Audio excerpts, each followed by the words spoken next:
Greetings and felicitations, YouTube. You're all of the Appian Way here with some more Trojan unit testing. Not specifically Trojan. More like Amazonian. That's right, today we're looking at Hippolyta's faction, who, in this first replay, I was mostly just trying to get a feel for their potential as a skirmishing cavalry faction. However, I put them up against Paris of Troy, another really, well-known skirmish hero. And the thing is, in my just kind of glance through the roster, is that some of the best of Hippolyta's skirmishers, such as followers of Artemis here, they just don't match up to Trojan princes. The Trojan prince's damage here, it's listed as 180. Let's take a look at its armor-piercing contingent is... that's range. What am I looking at? Derp. Missile damage. There it is. 16 points of which are armor-piercing. Anyway, so this battle began, and I said, okay, I'm going to try and get around the flanks with, let's see here, a unit of Centaur Elders and a Odysseus, along with 2 of the medium spear and shield cavalry. The idea here being that these 2 spear cav could protect these 2 skirmish cav, and these guys can fire a 360-degree arc while moving. And what I did, and this is actually a tactic you can use to really get an advantage against AI, I broke up their attention. I pulled out both of these Trojan princes away from the bulk of my army. I've activated Deadly Focus on the followers of Artemis, and they may already be shooting at... oh, it looks like they're going to shoot at the Cyclops. That's actually pretty wise. Yes, Paris did bring a Cyclops. What other units did I bring here? I brought a packed line of War Maidens, heavy shield with spear infantry that also happen to have perfect vigor and this relentless thing where they're immune to psychology and disciplined. They also have Red Mist from somebody else in the line. There's a lot of stacking buffs that work in battle. Anyway, the Paris's Trojan noble chariots pull into the woods, and at this point I'm just like, oh, I've got you. War Maidens are going to take this and hold them in place. Look at the speed of the Trojan noble chariots in the woods. 20. They're not getting away. They're not getting away from a heavy infantry with spears, so that's pretty much a done deal. I have Hippolyta focusing fire on Paris. She has some pretty cool abilities for this too. And for the most part, I'm just using my followers of Artemis to take care of the Cyclops. But that's not the whole battle.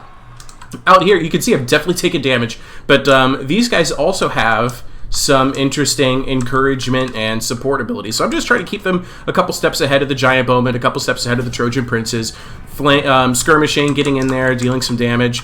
So the Antineri have this to the last ability, a constant buff to themselves, where so long if their hit points are less than 50%, they'll deal additional damage in melee attack. So one of them is getting close to activating that ability, and it looks like they were also oh yeah, and then Centaur Elders, pretty much really just a straightforward unit, but they do cause fear. You can't really see that behind the tooltip there, and they can fire while moving in any direction. The same goes for the Odysseus, but they also have these, relentless, and they can inspire unbreakable to another unit, which is so cool. Horseback sharpshooting, immune to psychology, and they encourage units nearby. Hippolyta's faction is full of... oh, I missed it, but we killed Paris. Basically, really what I wanted to get to here is that the Amazon Hippolyta faction is full of all of these buffs that just can be transferred on down the line. I've got, and as you can see, like, pulling a Trojan Noble Chariot into the woods was just a game-winning event for me. He's trying so hard to pull away, but he will never get away from those. So I was able to wrap around this renowned Phrygian Axeman. There's a heavy Trojan Spearman. Ooh, Cyclops!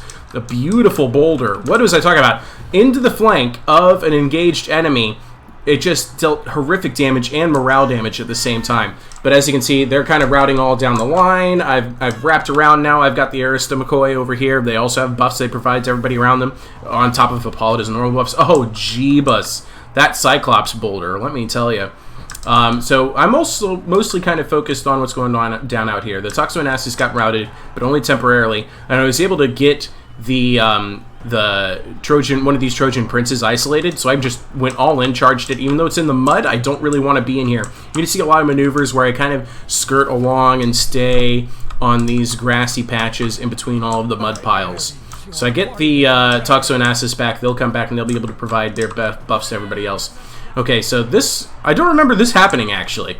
Apparently my Warbands got caught out. The chariots were supported by the unit of Phrygian warrior, but that's okay. I still have a great deal of control out here. I'm surprised that Cyclops actually got free. I think at this point I'm like, okay, well, I'm going all in on the Trojan noble chariots. I have all of these spears here, and I have the Aristobacoy. Let's go ahead and kill some chariots, I guess. This is actually a stage of the battle I don't remember happening. I fought this yesterday, so what's happening right now is a surprise to me as it is to you. We'll see. Okay, so Hippolyta does have her Aristea available. Ooh, oh, that boulder actually broke one of the noble chariots in that volley. That's very interesting. So I'm pretty sure what I'm going to do here is that followers of Artemis are probably going to target... Oh, they're targeting the Phrygian... No, who are they targeting? Oh, they are targeting this unit of renowned Phrygian axemen? Okay, so this is apparently the same glitch as yesterday, where the battle is going on a completely new tilt. This is not what happened at all. So what happens is, oh my gosh, those boulders. What was I saying about the Cyclops in my last video? I mean, for real. So yeah, this is. I have no idea what's going to happen here. The battle is on its own. Its own path here now. This is basically two AIs fighting each other. So we'll just kind of see what happens. You can see over here my light cavalry division is still activated. It looks like the Toxonassus have routed. We're dealing with a giant bowman out here. There's still a Trojan archer here. This one's shattered, the Trojan princess. That's good news. We don't want to give that one too much opportunity to shoot me, especially not in a blob like this. And oh my goodness, the Cyclops boulders just keep on coming. Looks like the followers of Artemis are going to get caught by Phrygian warriors. And over here, our warbeams got rear charged by Trojan heavy spearmen in the woods. And the Trojan noble chariots are attempting to rout through the trees. It's bedlam, ladies and gentlemen. Chaos. I have no idea what's going to happen next. I don't even know that I'm going to win this battle. Timer says 42 seconds left. So the Aristobacoy looks like they're engaged with the Cyclops. It's a good place for them to be. Hippolyta is running around in circles. Oh, dodged a boulder. Very good, very good. But it's about to run into the... Oh, yes, no, yes. Is going to be engaged by the renowned Phrygian axemen and then outflanked by the Trojan heavy spearmen. The followers of Artemis are still out here shooting up some Phrygian warriors.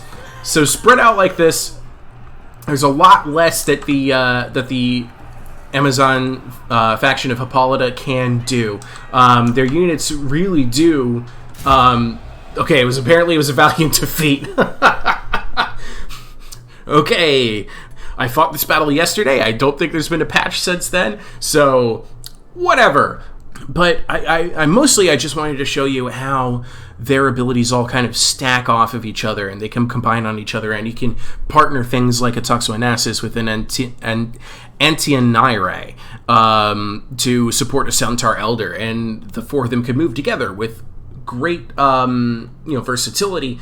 You can separate, especially if you're playing against AI, you can separate some important units that your enemy might have, like, say, the Trojan princes and the giant bowmen. Keep them occupied for a very long time with your superior speed. I did not bring, with this army, a bunch of archers because I knew that Paris's roster is full of better archers. He also has a chariot option. Hippolyta likewise also has a chariot option, but Paris has giants. Paris has actually a very versatile roster for being so focused on his ranged units and his ranged combat. But you can easily get him out of position if you're playing against AI. I might think it'd probably be a little bit harder in multiplayer when that comes out. You have to be very careful with your micromanagement of Paris if you play as him to keep him alive. Hippolyta has plenty of options that are great for hunting down a unit like Paris. Hippolyta herself is a good choice, especially if supported by a whole bevy of cavalry. And the Amazon factions are covered in cavalry. Let's go to the next battle. So for this battle, I kind of wanted to show you, okay, what about if you're facing a foe who has a lot of good heavy armor options, or javelins, like, for instance, Aeneas. Aeneas also can bring cavalry. Some savage centaur warriors are in this batch, including a centaur champion. I'm going to go into slow-mo so I can kind of go over the unit.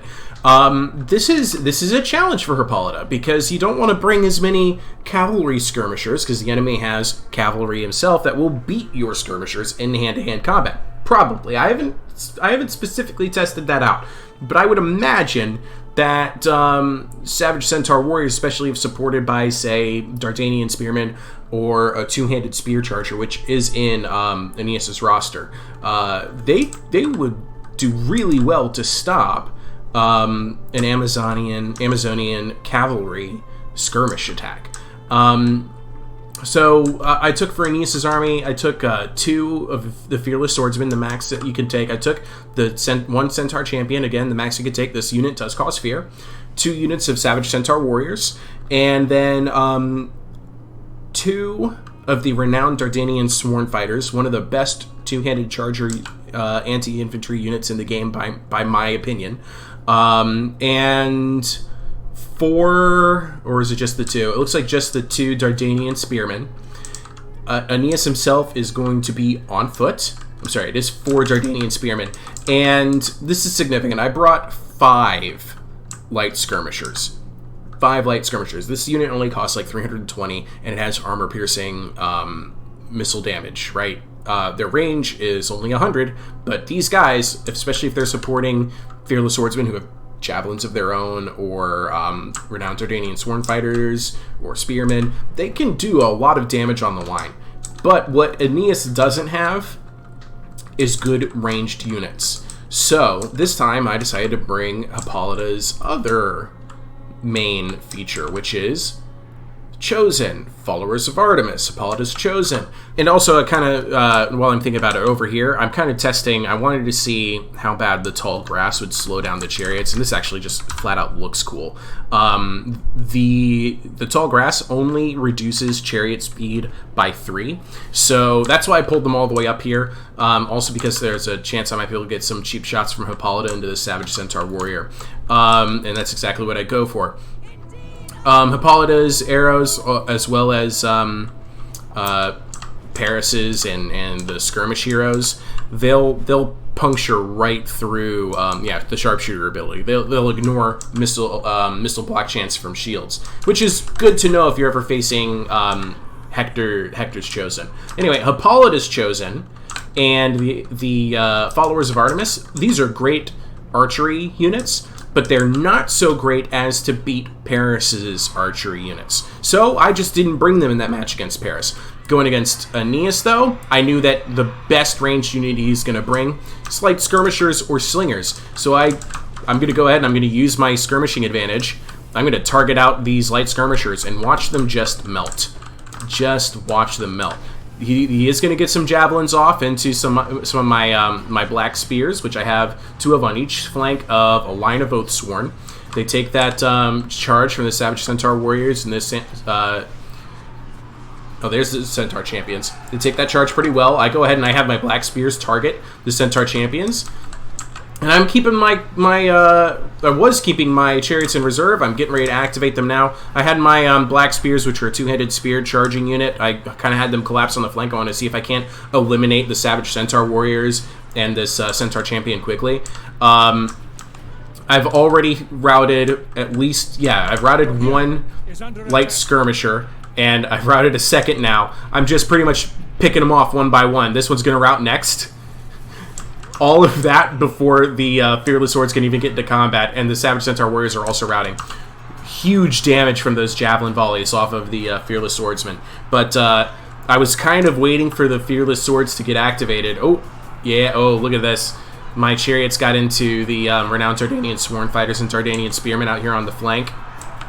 And my archers, I'm now pulling them back, targeting over here. I'm losing heart over here, but I also activate, I didn't get it off in time. I activated, there it is, the a little bit of a morale boost on this Black Spear to help them last a little bit longer, even though they're horrifically outnumbered. But there's support coming from the followers of Artemis, encourageability, and I think the Oathsworn do not have that same encourageability. So my chariots are now just kind of running roughshod. They've already shattered a renowned Dardanian Sworn Fighter. I'm kind of getting them into position to do the classic maneuver. On down the line, 1 unit to the next, 2 units of chariots in Hippolyta, and we're just going to go straight through these spears, straight into these fearless swords. Yeah, this is how you used chariots in antiquity. Oof.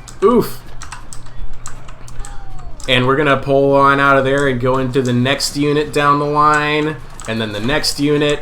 Surprisingly, a unit of javelins out here still alive. My archers are... Oh no, they're in the melee for some reason. Okay, ladies and gentlemen, I think it's happened again.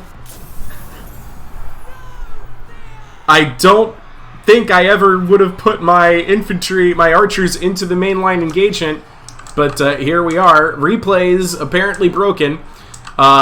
Yeah, I started to notice something was fishy when my chariot charge stopped after about that first Dardanian Sworn Fighter. I was going unit to unit to unit to unit, clicking attack orders for all 3 chariots all the way down the line, and it pretty much shattered all of the infantry. My archers would have been targeting this light skirmisher out here. Okay, here goes Hippolyta in the chariot charge. The AI has taken over history. We'll see what's going to happen next, because I just don't know. Aeneas' Aristea is still going. That's going to tear apart all of these units. Oh, those poor expensive archers are getting eliminated. Hippolyta decides not to attack a unit of light skirmishers, even though she had every opportunity to. We're going into the blob. Here we go. I swear, guys, like, I'd love to be able to show you how the battles actually went. But this is your last chance to subscribe to my channel. I have no idea what's going on here. This is crazy. Okay, so Creative Assembly, your replay feature, you might want to get that fixed before you release multiplayer. It'll do us YouTubers a big favor. Okay, let's look at the end card here. See what's going on. So the chariots, as you can see, huge damage dealt against the enemy. They picked up XP chevrons, as did the Black Spears, because they were pivotal in helping me to catch and pin down the Savage Centaur Warriors and the Centaur Champions. The Javelins, when I did this, I think they only had maybe about 3 or 4 kills between all 5 units, and that's I mean, decently accurate comparatively. You can see they did not catch any value. The followers of Artemis and Hippolyta's Chosen just obliterated those skirmishers and kept them out of the fight for the rest of the day. The Fearless Swordsmen, strong, powerful unit, great mainline force that has near unbreakable morale. But they were outmatched when it came to a concentrated chariot charge into their flanks while they were engaged on the Oathsworn, who were getting supporting buffs from other nearby Hippolyta units. So let's talk about those units. So here's what I'm talking about, all right? I have put into the roster queue here all of the units that come with either a passive buff or the ability to grant that same passive buff to another nearby enemy. Or I'm sorry, to another nearby unit. I mean, just kind of look down the line here. Starting with the Toxoanessus. Look at these abilities. They have the Encourage ability, providing a morale bonus to nearby units. Firewall, moving, horseback, sharpshooting, you saw me demonstrate that. They also have Relentless, which is a constant self-buff where they are immune to psychology, and have Disciplined, where this unit does not suffer a morale penalty when the hero dies. It can also rally after routing more often. And then they can also inspire Unbreakable. Let me say that again. They can inspire Unbreakable. It works on any unit that you target with the ability. That's a big deal. 20 seconds is a long time in these battles. Next up would be the War Riders. These guys have the ability to do the same thing, to inspire Unbreakable on another unit. And, I mean, comparatively, they're just, they're a little bit, they're a medium cavalry compared to the Toxoanassus light cavalry, so they'll have more hit points, but they just come with a little bit more morale. They're also a little bit faster, apparently, and a little bit more melee defense, but as you can see, the Toxoanassus have a lot more offensive power, and more armor. The Antianaire have the ability to the last, a constant self buff so long as their hit points are lower than 50%, where they give 12 melee attack and 12 melee defense. That's a big deal when you're already looking at a 50 and 35. All of a sudden, once they start to lose half their health, they're at a 62-47. Comparatively, look at the War Riders. Melee attack, melee defense of 25 and 28. Toxoanassus, melee attack, melee defense 30 and 24. Let's compare that to, say, a Centaur. Melee attack, this is Centaur Elders. Melee attack 35, melee defense 28. They cost 1,200. The the Antianaire 50 and 35. They are already better than Centaur Elders in hand-to-hand combat. Granted, Centaur Elders are a skirmish cav. Okay, I'll grant you that. So let's compare it to a melee cav. Okay, how about the Horsewomen?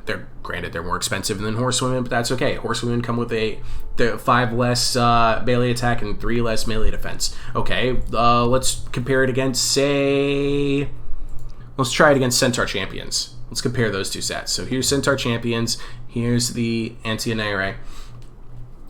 The Antianaire already have better melee attack and better melee defense than a unit of Centaur Champions. Alright? That's all I'm trying to get at. These stats are already pretty good on the Antianaire, and once they lose that half their hit points, plus 12 melee attack, plus 12 melee defense. That's a solid buff. Followers of Artemis. Shoot while moving, and hide in the forest, and a volley ability. If you can get your enemy blobbed up, this is a great way to just, focus fire on an area instead of a single unit. Limited usefulness in multiplayer, because unless you can get your enemy to blob up on somebody, but really useful for campaign, I'm sure. And they have an Inspire ability, Fierce Resolve.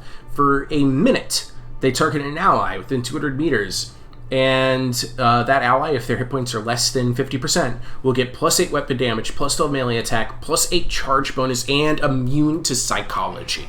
So let's say that unit's stuck there fighting a Cyclops. You pop on that Fierce Resolve on them, and they get a huge buff, where all of a sudden they're not afraid of it being a fearful unit, and they have a little bit more staying power to fight the thing. Hippolyta's Chosen. They have Fierce Resolve on themselves, and they can inspire Fierce Resolve onto another ally within 200 meters. The Aristobacoy. These guys encourage nearby units. They have that same to the last ability, plus 12 melee attack, plus 12 melee defense if their hit points are below 50%. By the way, that means their melee defense is 72, 70 freaking 2. And then they can inspire Relentless. No, sorry, this is not inspired Relentless. This is for themselves. A self buff where they are immune to psychology and their morale penalty doesn't falter when the hero dies. Warbins. Mid-tier heavy infantry spear unit. You saw me use them against Paris of Troy quite effectively, even though that replay got borked for some reason. They have Relentless, and they have Red Mist, where they have before they kill 100 enemies, they have Perfect Vigor. After they hit 100 enemies, they start to lose their energy. That's really good, because by the time Award Maidens have made 100 kills, they've easily made value for themselves. You've either eliminated a unit completely, or two, or you've eviscerated some very expensive enemy infantry or cavalry or whatever, what have you. That red mist is always going to be good because by the time you've made 100 kills, your enemy's already taxed. They're already out of stamina. Andromacoy have the encourage ability for units nearby. This is, again, mid-tier, medium infantry, great for campaign, and giving a morale buff to allies nearby. The Cornites, to the last, plus 12 melee attack, plus 12 melee defense if below half health, and guess what? They can inspire to the last for 20 seconds on another unit.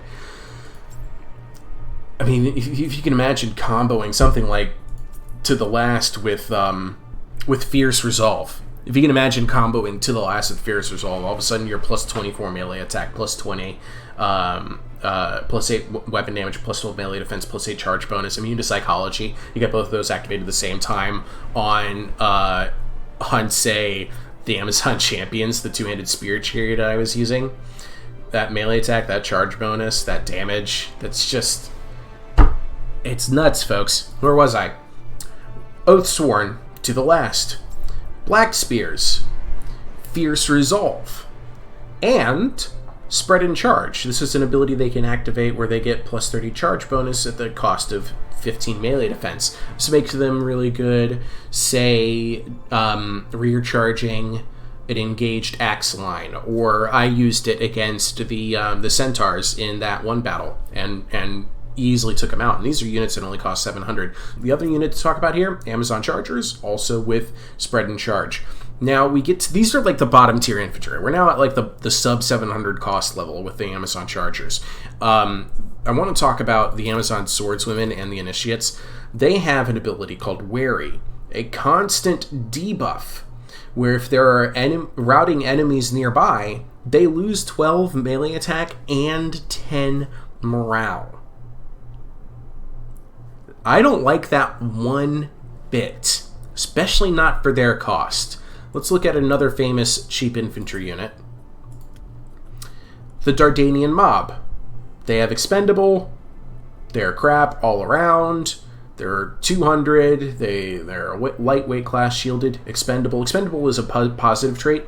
All expendable means is that when they rout, they don't cause a morale penalty to everybody else, because everybody else is just like, it's fine, they're expendable. They can die and run away.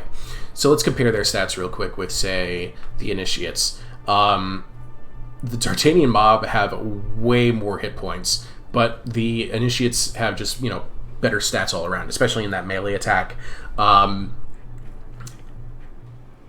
And they're also going to last longer, their morale being at 50. Their speed is 48, and so are the Dardanian Mob. That's an impressive speed there. Why am I showing you this? Because at 330, I'm not so sure that those extra stats warrant that kind of a debuff. I'm going to find myself with a Hippolyta army paying for these mid-tier infantry a lot more often. The high-tier infantry are good. Like, I took one Aristobacoy because of that relentless and that to the last, and that encouragement. But I think I'd much rather do something like Cornites, where you can inspire to the last. All right, and this is almost half the cost of an Aristobacoy, right? That's just really cool. Or I could do a Spread and Charge on this front line.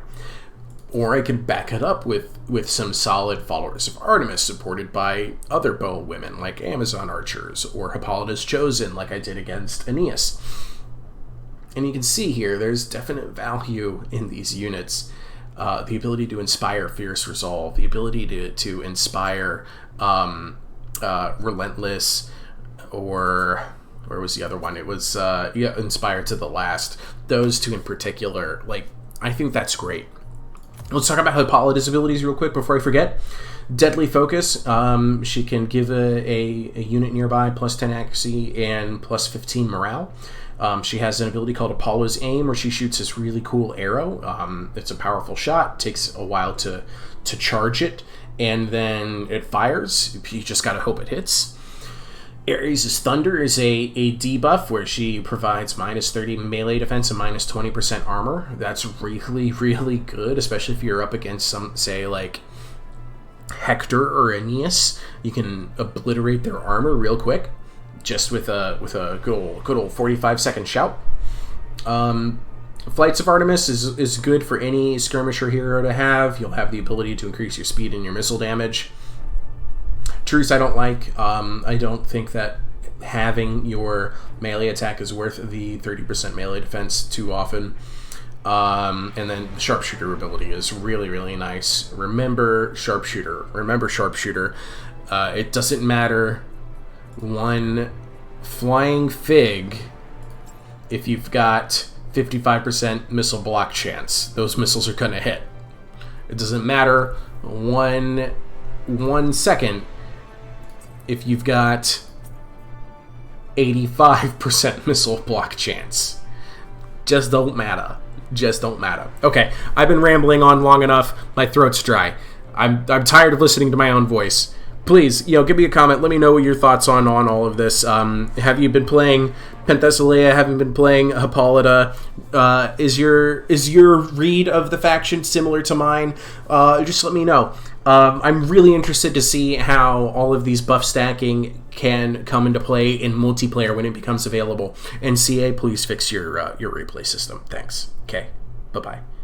Love you all. Ta-ta.